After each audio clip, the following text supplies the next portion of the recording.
من يهده الله فلا مضل له ومن يضلله فلا هادي له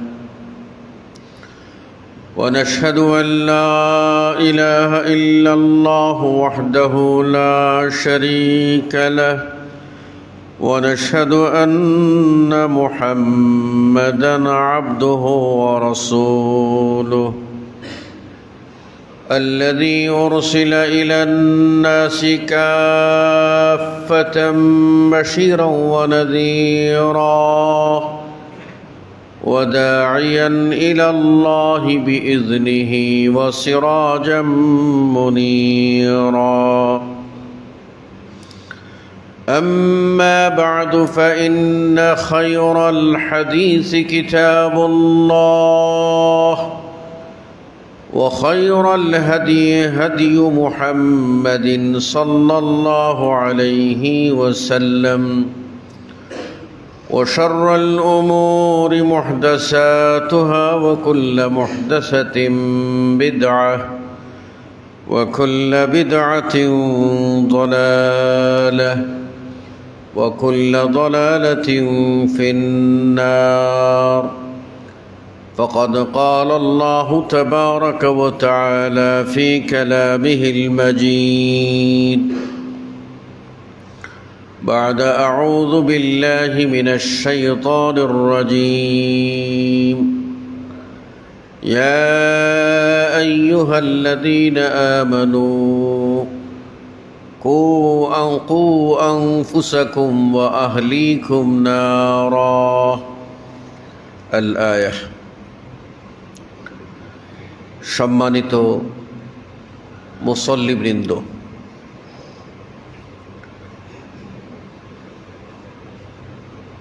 কথায় বলে ছাত্রজীবন সুখের জীবন যদি না হতো এক্সামিনেশন। ছাত্রজীবন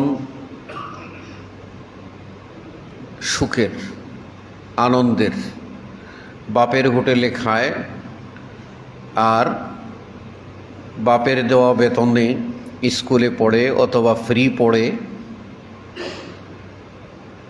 জীবন মূল্যবোধ তাদের তখনও সেই বোঝ তাদের গড়ে ওঠেনি। সেজন্য তারা আনন্দের সাথে সময় পার করে। কিন্তু যখন পরীক্ষা আসে তখন তারা চিন্তিত হয়ে পড়ে, আর পরীক্ষার মাধ্যমেই ভালো মন্দ, ভালো ছাত্র খারাপ ছাত্র তুলনা করা যায়। এজন্য আরবিতে বলা হয় ইনদাল ইমতিহান ইউকরামুর রাজুলু আও ইউহান। পরীক্ষায় একজন ব্যক্তিকে সম্মানী করে আবার আরেকজনকে অপদস্থ করে। দুনিয়াটা পরীক্ষার জায়গা। এই পরীক্ষার মানসিকতা নিয়ে যে বা যারা দুনিয়াতে বিচরণ করবে তারা সবসময় নিজেকে একজন পরীক্ষার্থী মনে করে সার্বক্ষণিক সচেতন থাকবে। তবেই এই ব্যক্তি চূড়ান্ত পরীক্ষায় পূর্ণ সফলতা নিয়ে বিজয়ী হবে এবং সে আনন্দিত হবে, পরিবার পরিজনকে আনন্দিত করবে, সমাজকে আলোকিত করবে। সেজন্য চাই পরীক্ষার মনোমানসিকতা নিয়ে চলা।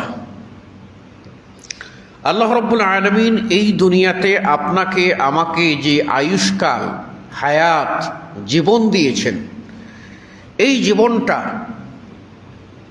কেউ হেলে দুলে খেলে সময় পার করছে, কেউ বা পূর্ণ জগতের ময়লায় নিজেকে জড়িয়ে ফেলছে, দুনিয়ার ময়লায় নিজেকে জড়িয়ে ফেলছে, আর কেউ এ সকল বাধা অতিক্রম করে নিজের গা বাঁচিয়ে চলার চেষ্টা করছে। যেই লোক গা বাঁচিয়ে চলে দুনিয়ার ময়লা আবর্জনা থেকে নিজেকে মুক্ত রাখতে পারে, সেই ব্যক্তি কিন্তু চূড়ান্ত পরীক্ষায় বিজয়ী হয়। এটা পরীক্ষার জায়গা। আচ্ছা বলুন তো, যদি শীত না থাকতো তাহলে গরম তাপ এটার পরিমাপ আমরা করতে পারতাম? যদি রাত না থাকতো দিনের আলোর মূল্য বুঝতে পারতাম? যদি দরিদ্রতা না থাকতো ধনীর সম্পদের মূল্য আমরা বুঝতে পারতাম? এই সকল বিষয়গুলি সামনে রাখলে আমরা বুঝতে পারি যে দুনিয়াতে যেরকম নেগেটিভ পজিটিভ, আধার আলো, কালো সাদা, ভালো মন্দ, শুভ অশুভ, কল্যাণ অকল্যাণ, এই যেগুলি যে বিদ্যমান, এর মাধ্যমে চোখে আঙ্গুল দিয়ে আমাদের বুঝিয়ে দেয় যে মরার পরেও তোমার হয় জীবন সাদা হবে না হয় কালো হবে। মরার পরেও তোমার জীবন হয় সাদা না হয় কালো। এই জিনিসটা যারা বুঝে নেবে তারা মরার পরবর্তী জিন্দেগির জন্য কাজ করবে। ওয়াল-কাইয়্যিসু মান দানা নাফসাহু ওয়া আমিলা লিমা বা'দাল মাউত। আল্লাহ রাসূল সাল্লাল্লাহু আলাইহি ওয়াসাল্লাম বলছেন, বুদ্ধিমান মানুষ সেই যে নিজেকে এই দুনিয়ার সব ঝামেলার মধ্যে নিজেকে সাধারণ মনে করে, আল্লাহর একজন গোলাম মনে করে নিজেকে অবনত করে এবং মৃত্যুর পরবর্তী জিন্দেগির জন্য কাজ করে, সে কিন্তু বুদ্ধিমান মানুষ। আমার কথা হলো, এই বুদ্ধি খাটিয়ে আমরা যদি পরকালকে স্বচ্ছ নিরেট করতে চাই, সফল কাম করতে চাই, তাহলে আমাদেরকে পরকালের জগতে প্রতিবন্ধকতা কি কি, কোন কোন সমস্যা আমাদের সামনে আসতে পারে, যাতে ওই সমস্যা আমরা উতরাইতে পারি, অতিক্রম করতে পারি, সেই চিন্তাটা আমাদের মধ্যে সদা জাগ্রত রাখতে হবে। আল্লাহ রাব্বুল আলামিন কোরআনুল কারীমে এবং তদীয় নবী মুহাম্মদুর রাসূলুল্লাহ সাল্লাল্লাহু আলাইহি ওয়াসাল্লাম তার হাদিসে, তার আমলে, তার কথায় তিনি স্পষ্ট করে গেছেন যে আমাদের জন্য কি কি গুণ অর্জন করতে হবে আর কি কি দোষ আছে যেগুলি থেকে আমাদের দূরে থাকতে হবে। আমি বলবো, কোরআনুল কারীমের সামারি যদি আমরা আলোচনা করি, অনেক পয়েন্ট আমরা সেখানে ফাইন্ড আউট করতে পারবো এবং সমাধানের নির্দেশনাও পেয়ে যাব। আমরা আজকে বলবো চারটি বিষয় যে কারণে মানুষ জাহান্নামে যাবে,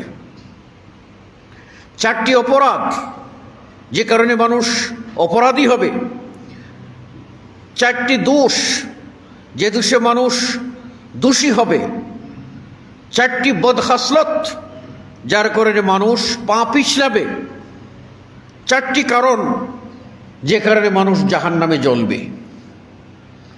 এই চারটি বিষয় যদি আমরা জানি, বুঝি এবং এইগুলির এলাজ, চিকিৎসা আমরা যদি করি, অর্থাৎ ওই চারটার কোনো একটি যেন না হয়, তার বিপরীতটা যেন আমরা অর্জন করতে পারি, এই সংকল্প আমাদের হতে হবে।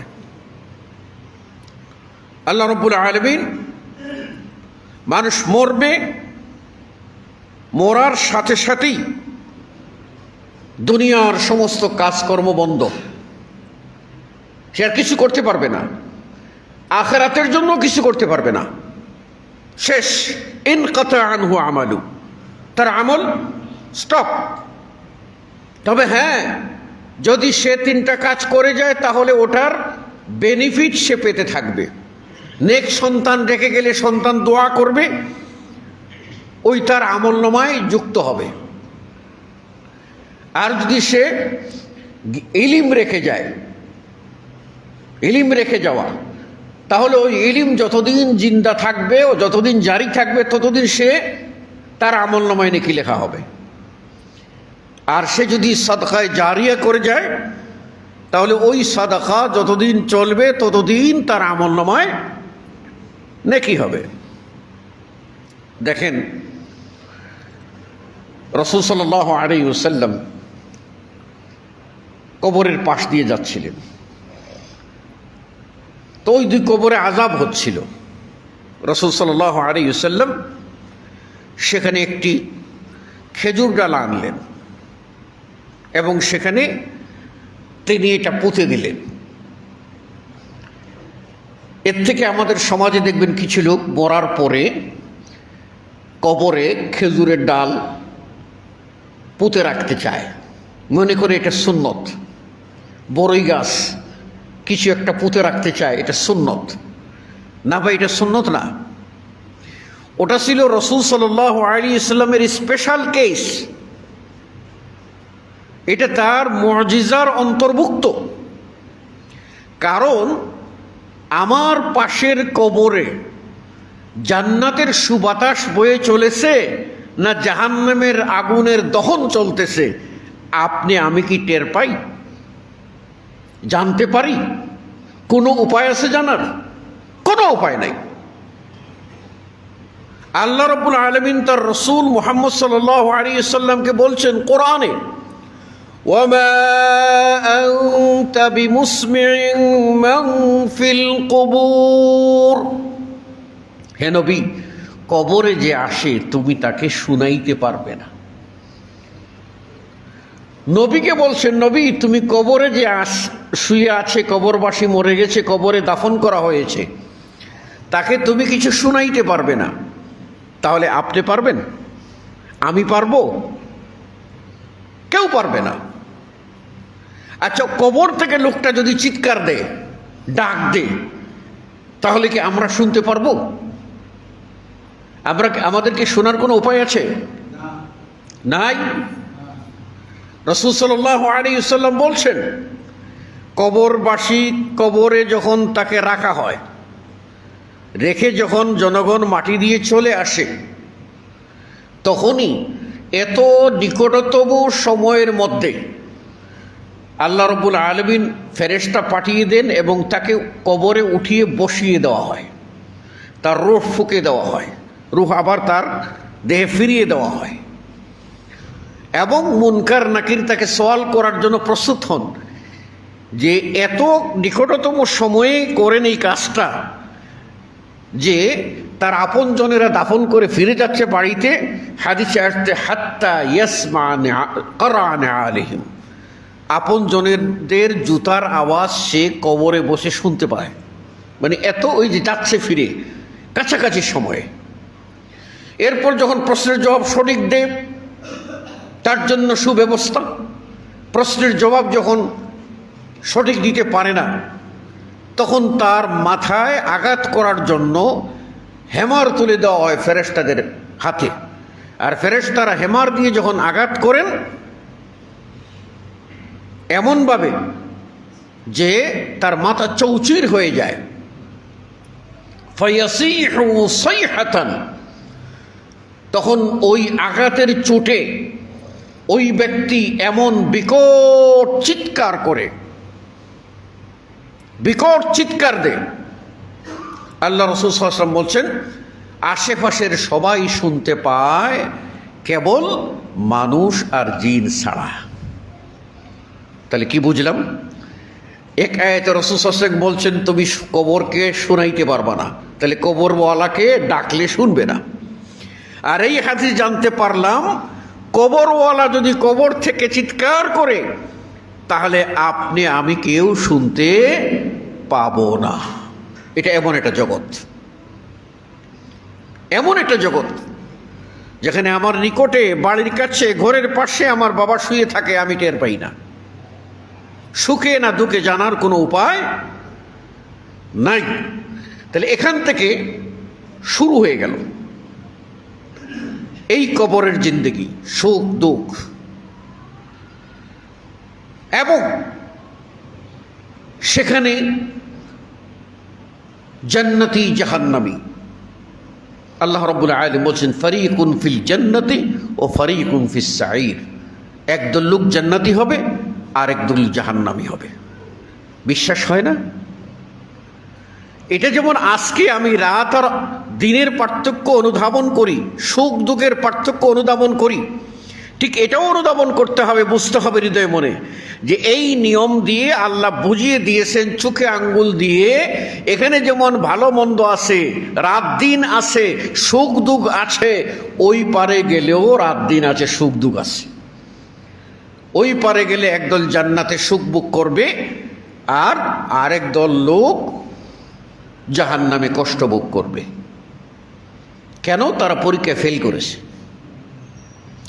পরীক্ষায় ফেল করেছে, এটা হলো পরীক্ষার জায়গা দুনিয়া।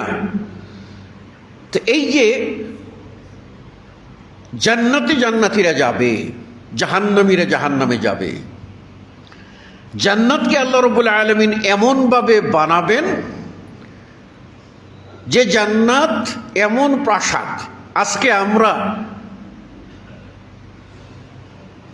উন্নত প্রযুক্তিতে বিভিন্ন প্রকার বিলাসী বাড়ি বানিয়ে থাকি এবং কাচের বাড়ি বানিয়ে থাকি, নিচে ফুল রাখি, গাছ রাখি, সজ্জা রাখি, সেগুলি উপর থেকে দেখা যায়, মন আনন্দ পাই।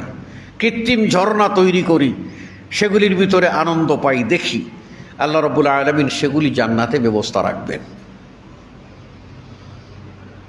এবং এমন ঘর ভিতর থেকে বাহির, বাইরে থেকে সবই দেখা যাবে, এইরকম একটা ঘর। সেই প্রাসাদ থেকে জান্নাতীরা, বেহেশতি মানুষেরা দেখতে পাবে জাহান্নামে কিছু মানুষ পুড়ছে, জাহান্নামে কষ্ট পাচ্ছে। জাহান্নামীদেরকে দেখার পরে এই জান্নাতি মানুষগুলির মনে কৌতূহল জাগবে। তাদের মনে প্রশ্ন হবে যে এরা তো আমাদেরই পরিচিত মুখ মনে হচ্ছে, কাছাকাছি, তো এরা জাহান্নামে যাচ্ছে কেন? এরাই কষ্ট ভোগ করতেছে কেন? তখন জান্নাতীরা প্রশ্ন করবে, মা সালাকাকুম ফি সাকার, মা সালাকাকুম ফি সাকার, তোমাদেরকে, ওহে জাহান্নামবাসী, তোমাদেরকে কিসে জাহান্নামে নিয়ে গেল? তোমাদেরকে কি কি কারণে আজকে তোমরা জাহান্নামী হয়েছ? কেন তোমাদেরকে জাহান্নামী হতে হলো? কারণটা কি? কোন অপরাধ করেছিলে? কিসে তোমাদেরকে জাহান্নামে নিয়ে গেল? তাহলে প্রশ্ন জান্নাতীরা করবে জাহান্নামীদেরকে। তাহলে এখন জাহান্নামীরা কি উত্তর দেবে?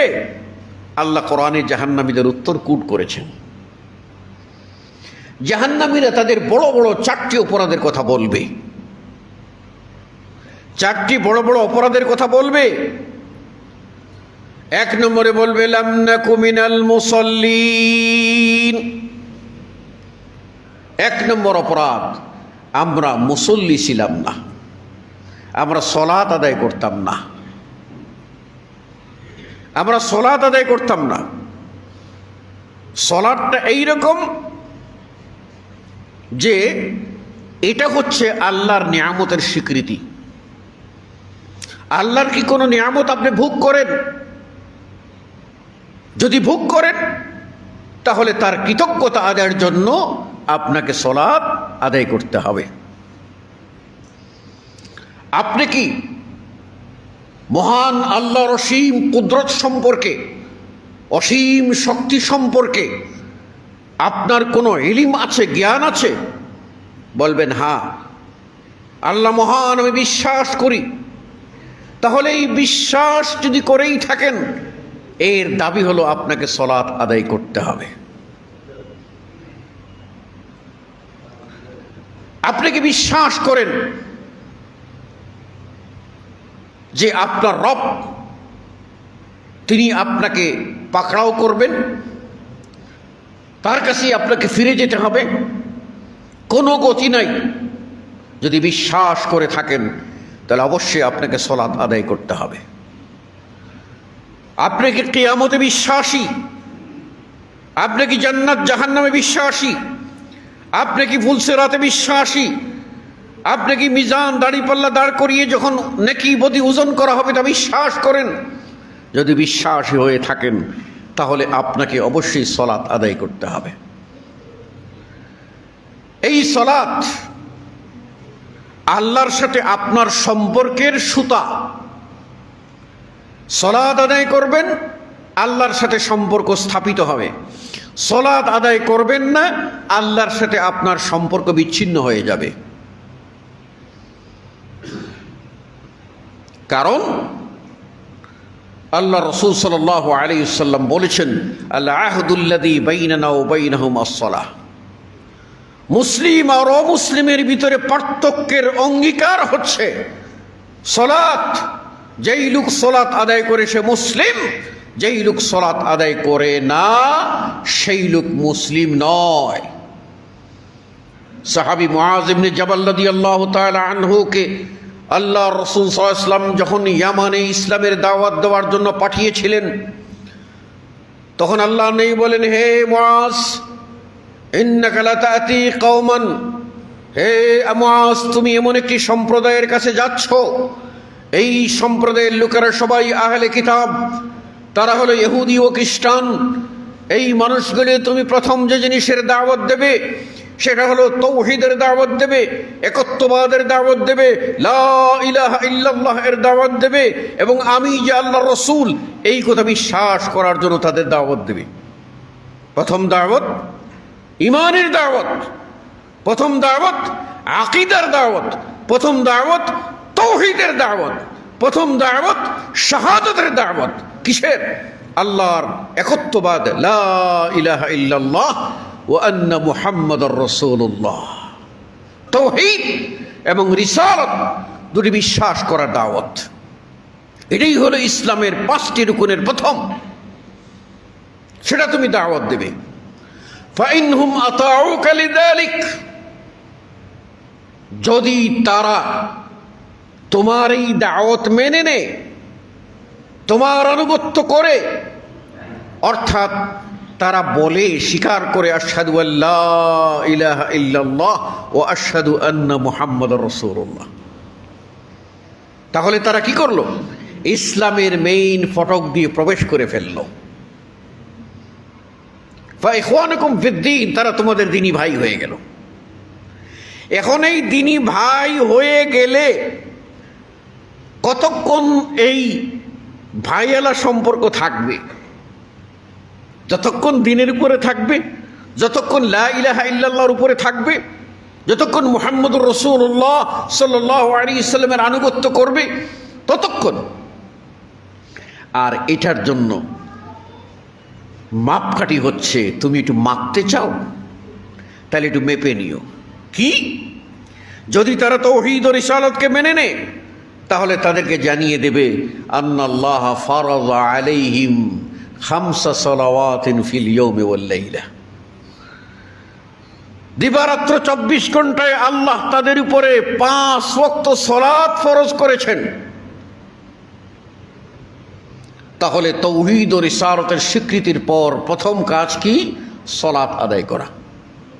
এই সালাতটা হচ্ছে লা ইলাহা ইল্লাল্লাহর প্রথম দাবি।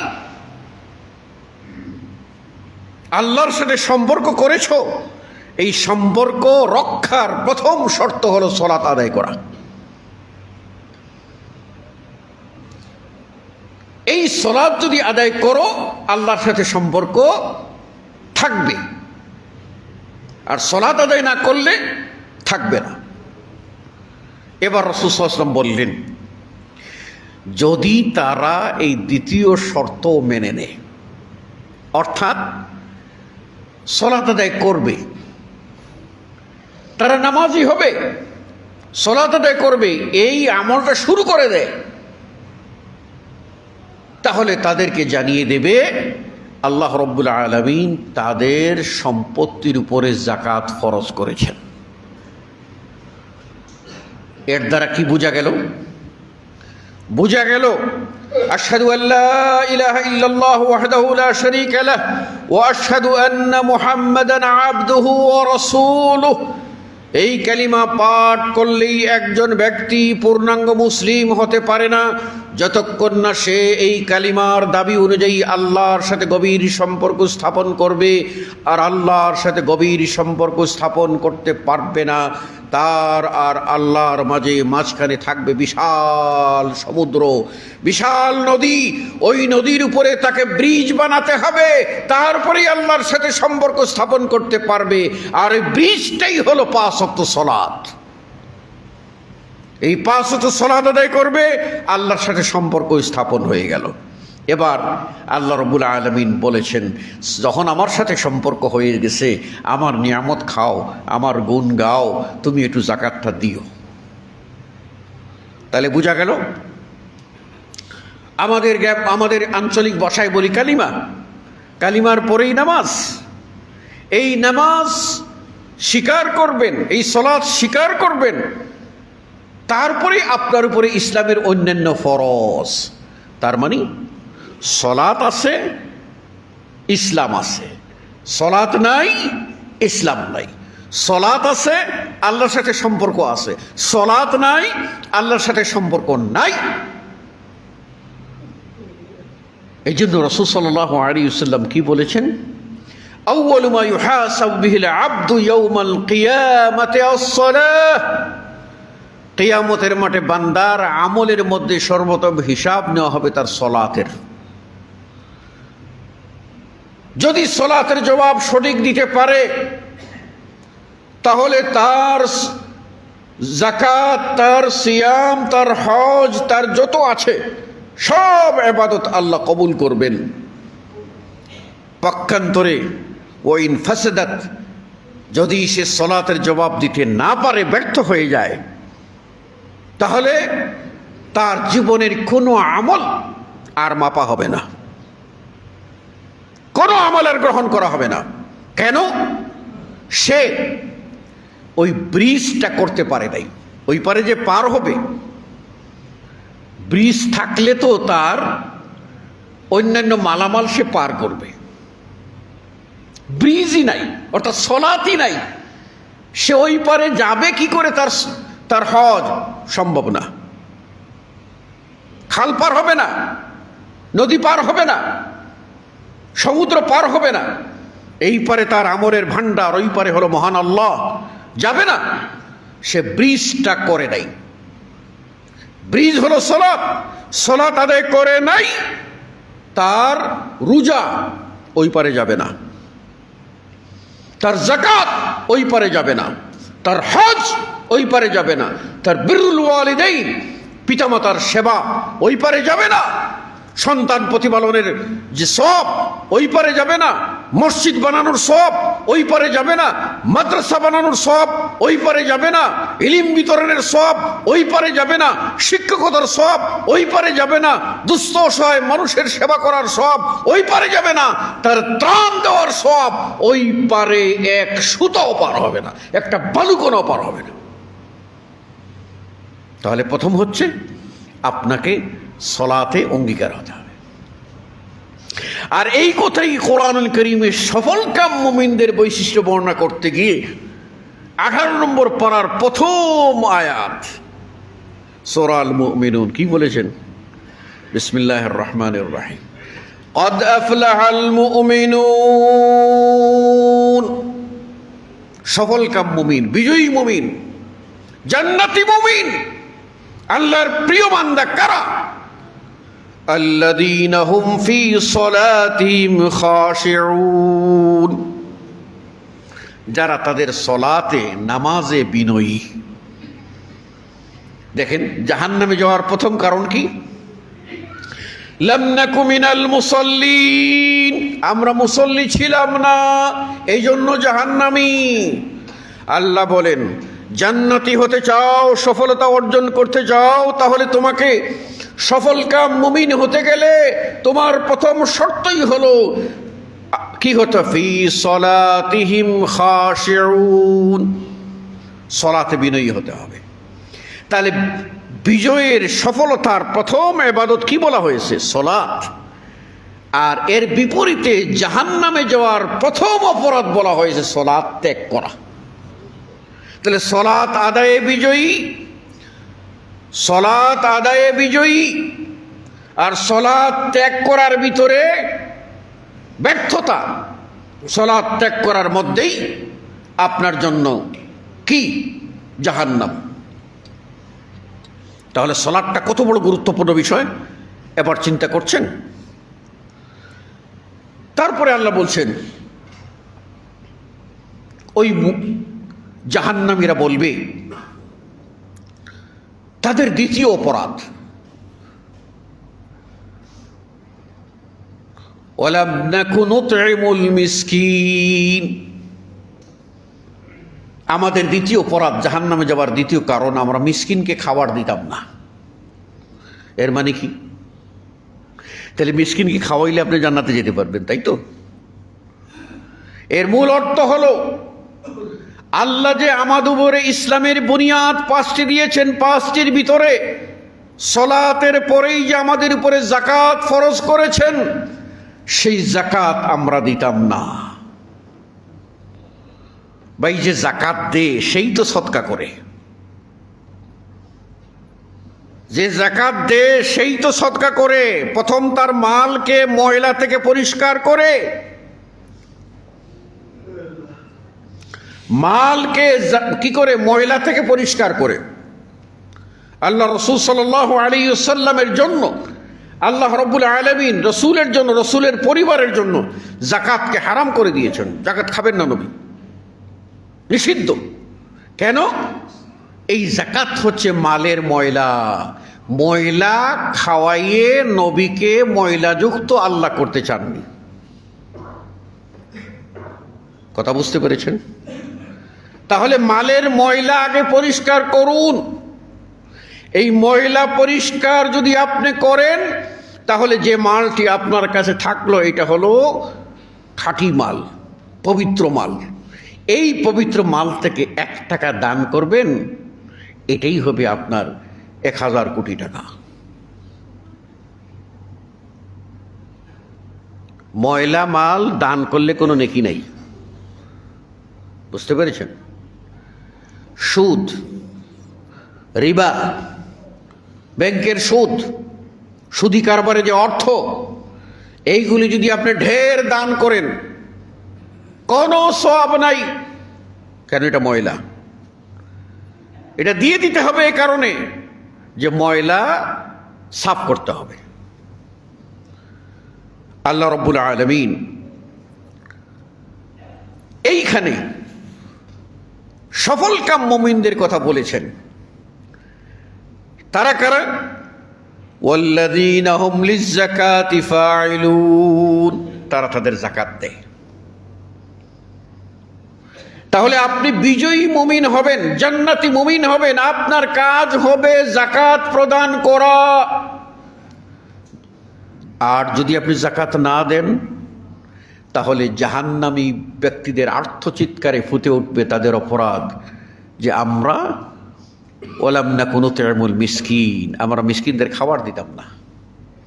তার মানে মালের যাকাত আমরা আদায় করতাম না। যাকাত রাসূল সাল্লাল্লাহু আলাইহি ওয়াসাল্লামের হাদিসের ভাষ্য হলো, বখিলার বুদ জাহিদে বাহরবর বেহেশতি নাবাশত বা হুকবে খবর। একজন যদি যাকাত অনাদায়ী ব্যক্তি, যে যাকাত দেয় না, সে যদি তাহাজ্জুদ গুজার হয়,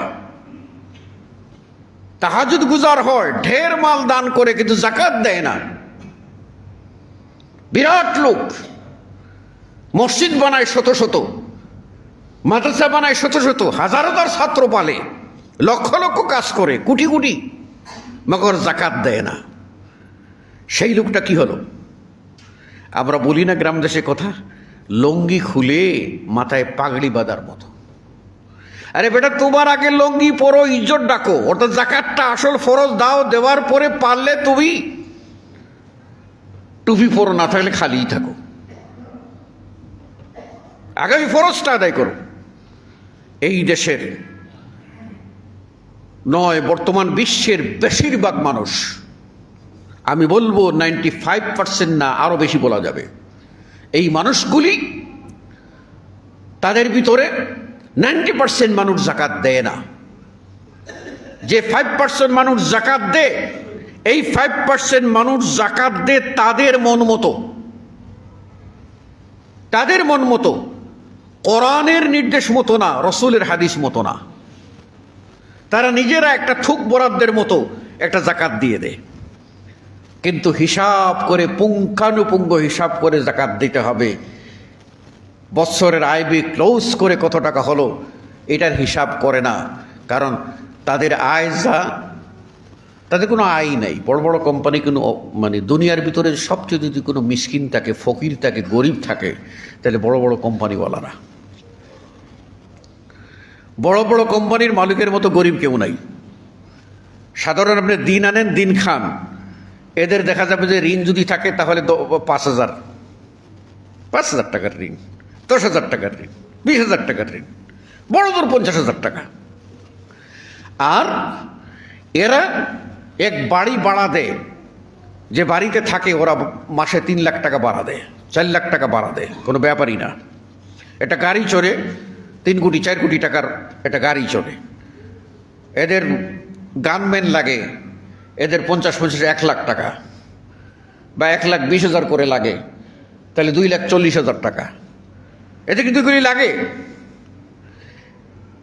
এদের যা শুনবেন লাস্ট পর্যন্ত গিয়ে জিজ্ঞেস করে দেখবেন যে এদের বিলাসবহুল জীবন দেখে মনে করবেন বোধহয় এরাই বোধহয় দুনিয়ার সবচেয়ে সুখী।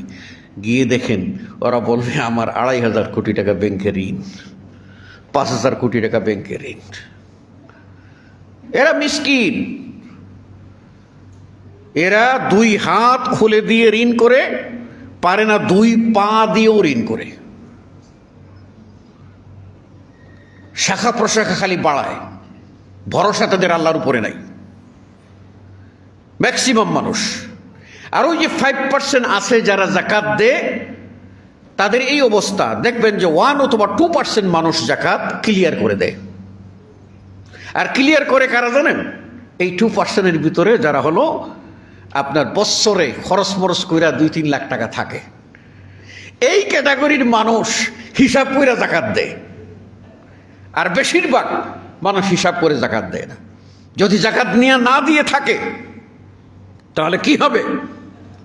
এই জাকাত অনাদায়ী ব্যক্তি তার জীবনের সমস্ত সঞ্চিত সম্পদ সাইয়ুতাওয়াকুনা মা বাখিলু বিহি ইয়াউমাল কিয়ামাহ, কিয়ামতের দিনে সব সম্পদ তার গলায় ঝুলিয়ে দেওয়া হবে। সব সম্পদ গলায় ঝুলিয়ে দিয়ে বলা হবে যাও কদম হাঁটো, পা হেলাইতে পারবে না। স্বর্ণরৌপ্য যা কিছু জমা করেছে সবগুলি আল্লাহ রাব্বুল আলামিন জাহান্নামের আগুনে পুড়ে তামা বানিয়ে এইগুলি দিয়ে তার গালে, তার কপালে এবং তার পাজরে ছেকা দেবেন। হাদা মা কানাসতুম লিআনফুসিকুম ফাযুকু মা কুনতুম তাকনিজুন, এটাই সেই তোমাদের সঞ্চিত সম্পদ, তোমরা আজকে এটার ছেকা খাইয়া দেখো কেমন লাগে। 3 নম্বর, ওয়াকুন্না নাখুযু মাআল খাইযিন, জাহান্নামীরা বলবে আমাদের 3য় অপরাধ, আমরা দুনিয়াতে যারা তামাশা করত, খেল তামাশা করত, আল্লাহ আছে কি নাই নাউযুবিল্লাহ সন্দেহ পোষণ করত, জান্নাত জাহান্নাম আছে কি নাই সন্দেহ পোষণ করত, কোরআনের আয়াত শুনলে, হাদিস শুনলে তামাশার ছলে উড়িয়ে দিত, কিচ্ছুই তারা কানে নিত না, অন্তরে জায়গা দিত না, সব মিথ্যা বলে উড়িয়ে দিত। আমরা সেই লোকগুলি ছিলাম, মানে আমরাই এই অন্যায়টা করতাম। তাহলে বোঝা গেল আল্লাহর বিধানের সাথে তামাশা যদি কেউ করে আর খেল তামাশায় বদ্ধ মাতাল থাকে, তাহলে এটাই তাকে জাহান্নামে নিয়ে যাবে।